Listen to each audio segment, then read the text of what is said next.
Did you hit record, Sean? Well, that's the topic of our chat, isn't it? Boom. Tell somebody not to do Doom. something, we do it anyway. That's exactly what it is. Sounds like that's what it is. Correct. So here we are. We're rolling. We are. Are you sure? I think so. Do you want to double check? I know we're rolling. All right, good. And we're here in Melbourne, and our good friend Mikko. Good to see you, man. Thanks for having me again, guys.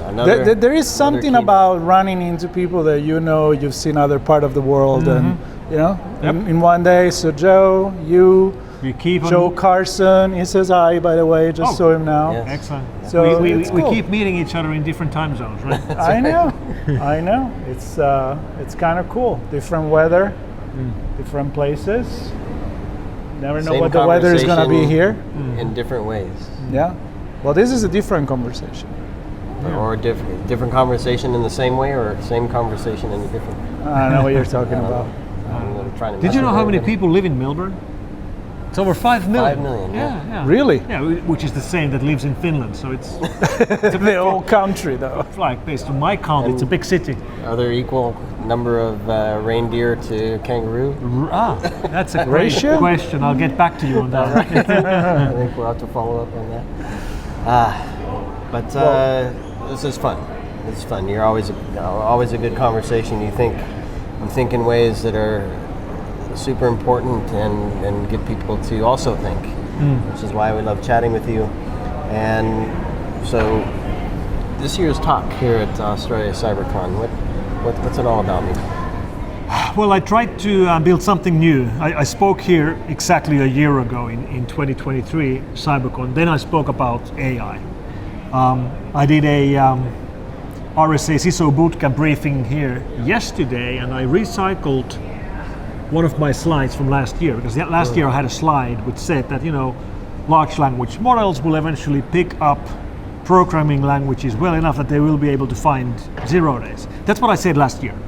And I was challenged after my talk here in Melbourne by 2 different local guys, and that's not going to happen, and they will never be able to find 0 days, and that's going to take 40 years. Like, shut up, Mikko.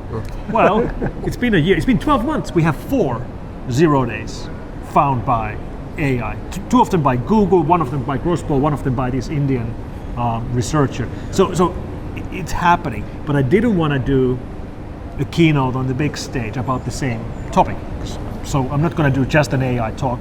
I wanted to expand a little bit about it. So my title for the keynote in Australian Cyber Conference 2024 is going to be We Can't Go Back. It's about how once we invent something, we are stuck with the invention. We cannot uninvent things. Even if the invention turns out to be a bad invention, we're stuck with it. And every technological revolution brings us benefits and problems, and we can't get just the benefits. And then in my talk, I go through a gazillion different examples on how this actually works out in probably the guy invented the wheel. Somebody was like, what the hell? Yeah.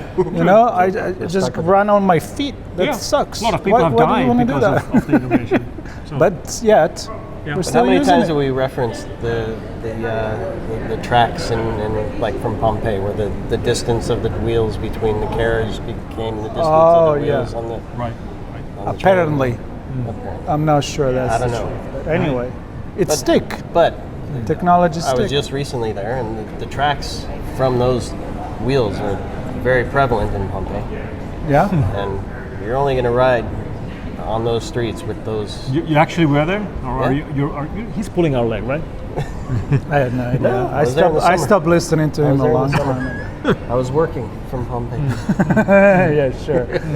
All right. So, but anyway, my point is that technology is literally embedded in that city. Right.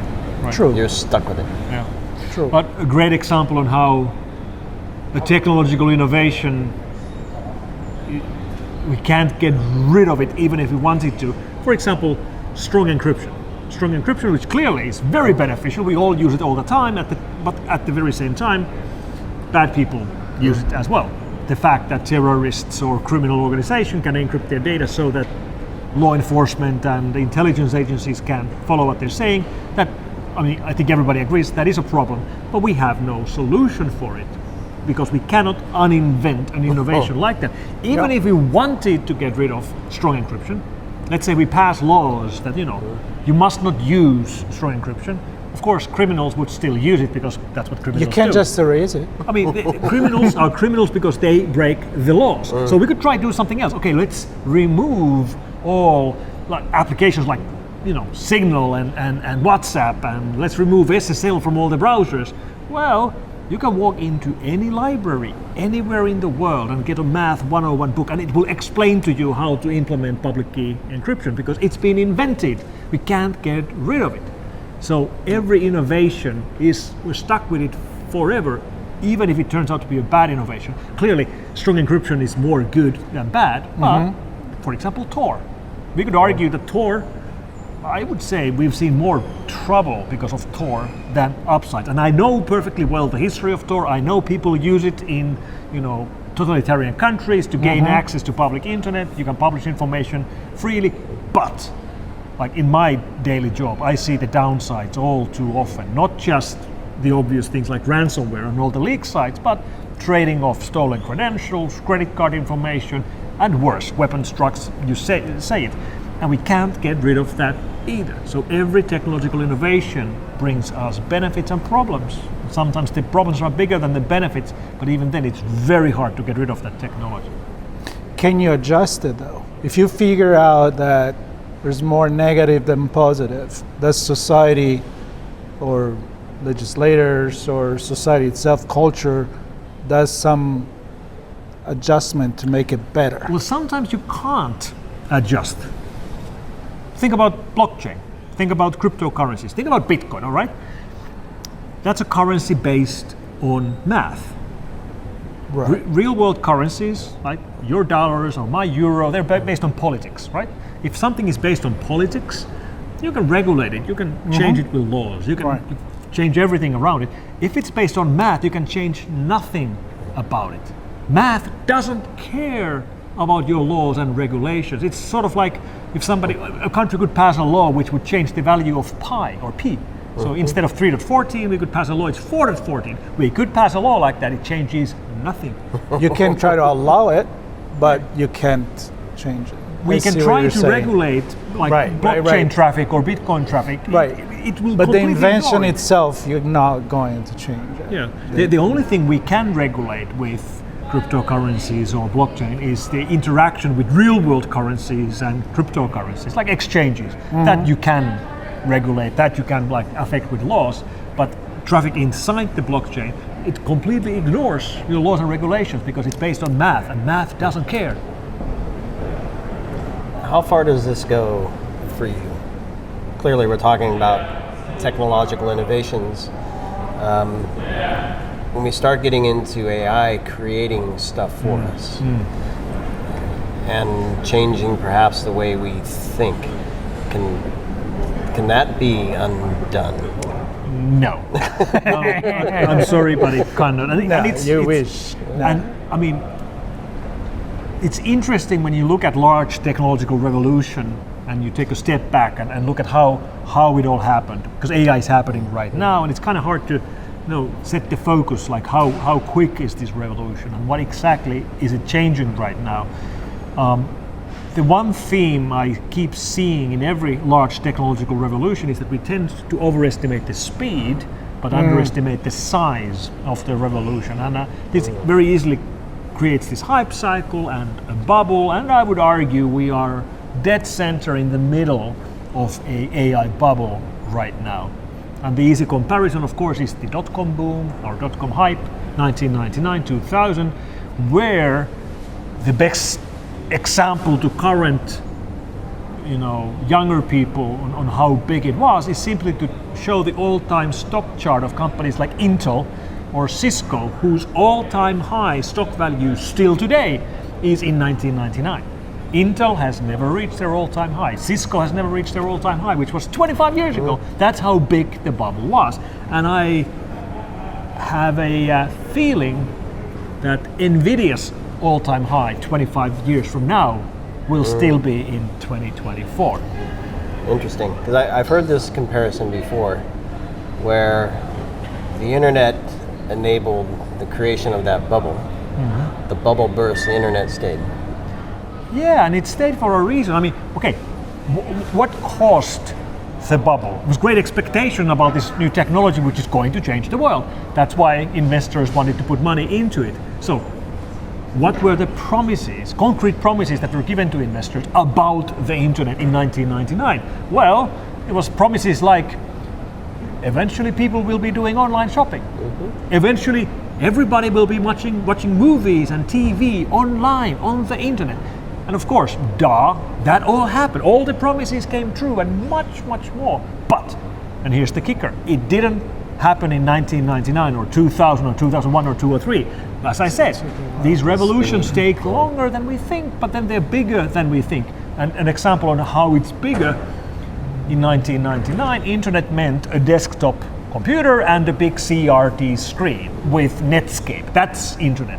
Nobody was thinking that this is going to be internet, that everybody, like most of the people on the planet, carry an internet tablet in their pocket, and this is the most common way of accessing the online content. But that's what happened. So they take longer than we think, but then it's different and bigger than we think. It's going to happen with AI as well. And what about the fact that the new invention become the platform on which other inventions take place? I was having a conversation last year at CES with somebody from Nokia, and we were talking about how long it took for the internet to create the infrastructure, Right. and how in 1 year at the time or less, everybody had already access to generative AI, because there was already the infrastructure for that. Yeah. Yeah. So do you touch on that as well? Yeah, I do, because these revolutions, major revolutions, happen slowly, suddenly. That's what happened with AI very obviously, because we've been waiting for this for decades. The first time I read about artificial intelligence was in 1983. 1983. I was 13 years old. I still have the magazine, like Popular Science magazine published back home in Finland, which had an 8-page article about how one day we will be able, even more importantly, they got this right. One day, mankind's knowledge, information, everything we collectively have learned will no longer be on paper. One day it's going to be data, which that's what happened. Like in 1983, everything was in books, right? You know, it was on paper. You can't feed paper to computers. Well, today, everything, all the knowledge we've ever built is data. Fun fact, even that 1983 magazine is available online today as a PDF. The publishing house still exists. They've scanned their old archives. Like, even obviously all the new information we generate is natively data, but even all the old information. So we needed the revolution of being able to digitize information and the revolution of internet and the revolution of cloud for the AI revolution to be even possible. And that's why it took so long. We didn't require the computing power which we only now have at our disposal, and the fact that all of mankind's knowledge throughout the centuries is now data. We can and have fed it into computers. I did a post on this the other day. I want to say it's 1999. I was at Symantec at the time. We bought IBM's antivirus business. Right, Which included what we branded as the digital immune system, which was Watson. Right, in the cloud, validating or analyzing malware, writing signatures, because it was AI from IBM. Not generative Watson, AI, but not AI. Exactly. Yeah, that's amazing. Doing security. IBM antivirus still has my favorite user interface of all time. Remember what the Windows version looked like? You got to explain it to the viewers. I'll let you do that. They had a Windows box, a user interface which had a massive button, one button, which is press here to scan your system. To make it as easy and as obvious as possible. You start the antivirus, there's one button, and you press it and it scans your computer. Beautiful. That's it. Yeah. That's all you had to do? Well, it gets the user interface and user experience reward from me. Unfortunately, the product didn't survive. No, it didn't. Well, many stories behind that, I'm sure. So what is the lesson? What is the moral of the story that you want people from your talk, well, here that you already done, but even when you do it again, what you want them to walk away with? To understand that in technology and in innovations and in revolutions, everything is a trade-off. Like, we will not be able to get just the upsides, no matter how much we'd like to. Of course, we'd like to get just the benefits, none of the problems, but they are bolted on together. And this will apply, I'm confident, to all future technological revolutions as well. Because it happened with social media, it happened with online access, it happened with mobile phones. Look how we're glued to the screen, especially maybe the younger, maybe us, but also the younger people are glued to the doom scrolling, where there's always a new funny video around a topic we didn't even know we loved, but it somehow figured it out. Yeah. So everything we can innovate brings us upsides and downsides, and we just have to accept. Yeah. And they're working on legislation here in Australia to ban social media, I believe, right? Well, not ban it, but not allow under 16 years old to access it. Yeah. to access social media. How do you feel about that? Well, that's the question I asked to a few people today. Myself, how do I feel? I think that the right metaphor was JJ, which is the person we interviewed today. She does talk about 10 tasks that people can have to be cyber secure, that they're nothing to do with IT, and then talks about kids online. She said, you don't just give somebody a driver license and say, here are the keys of the car. Right. There is a cultural process that takes time where you start teaching a kid, hey, look at the street, left and right, where you cross the street. There is a traffic light. Go on the bike, here's where the stop sign is. And so her thing is like, you don't understand, you don't all of a sudden get somebody a car, right? So her position was, yes, social media are dangerous, but you can't just shut it down. Right. And then when you become 16 years old, here you go, social media. You're not trained to it. Right. So that's agree. kind of my approach to I'm it. also interested in how they define social media. Like, Right. We have the obvious ones, like TikToks and Instagrams. But what about like YouTube comments? What about IRC? Teams? Yeah. Is that social media? Like, I don't know. Yahoo WhatsApp? Messenger. Messenger, yeah. They also passed another brand new law here in Australia yesterday. Actually, they have the 2024 cyber bill, I believe, which now makes it mandatory for companies above a certain size to report to the government when they pay ransom payments for ransomware. It doesn't outlaw it. You're allowed to pay. But you got to let them know. You got to let them know. You have to report it. How do you feel about that? I think it's a good move, actually. Really? Better Yes. than outlaw. Better not allow it? I don't think we should outlaw it. I don't think we. Okay, let me give you an example on this. 3.5 years ago, we had the largest single crime in our country. When you look at the number of victims in one single crime, 31,980 victims in one single crime. This was the Vastaamo Psychotherapy Center breach that happened in Finland. A large private psychotherapy center was hacked. I remember that. The attacker stole all the notes, was blackmailing first the center, then the individual victims. Give me Bitcoin or I'll leak your shrink's notes. A lot of the victims were underage, were small children even, all kinds of like awful stuff was there, and in the end it almost leaked, which resulted, reportedly, I don't have first-hand knowledge, but reportedly multiple suicides happened because of this case. And I would argue that the psychotherapy center should have paid the ransom. In that particular case. I would argue there would have been less damage. I'm not a fan of giving money to criminals at all. I always advise don't pay the ransom. We all know it's going to become a bigger problem the more ransoms are paid. But for example, for that case, I would argue that they should have paid the ransom. So what is the bigger cost, right?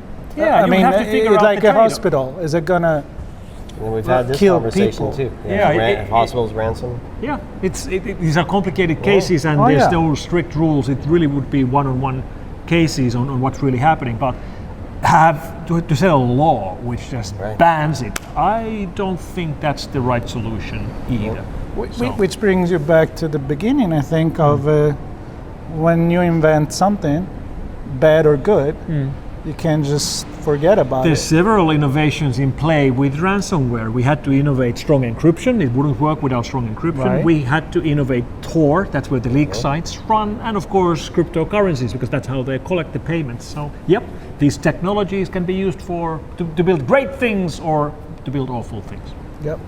And there's always been historically some people, like you can see it now with artificial intelligence, generative AI, and maybe the actors that don't want to clone their voice or their image, the writers. The Luddites back during the Industrial Revolution, they went and crushed the machine. Yeah. But guess what? They're still machines, and AI is still there. So there is always going to be a resistance, and it's understandable. Yeah. Somebody may lose a job. But to try to stop progress, is that another lesson there? In most languages, the word for computer comes out of Latin, computare, which means to calculate. So in English, computer is a calculator, right? Yep. In other languages, like of Deutsch, in German it would be a Datron, a data handling machine. In Norwegian it would be data machine which has information. But in Finnish, my home language, it's tietokone, which means knowledge machine. It's the machine which knows.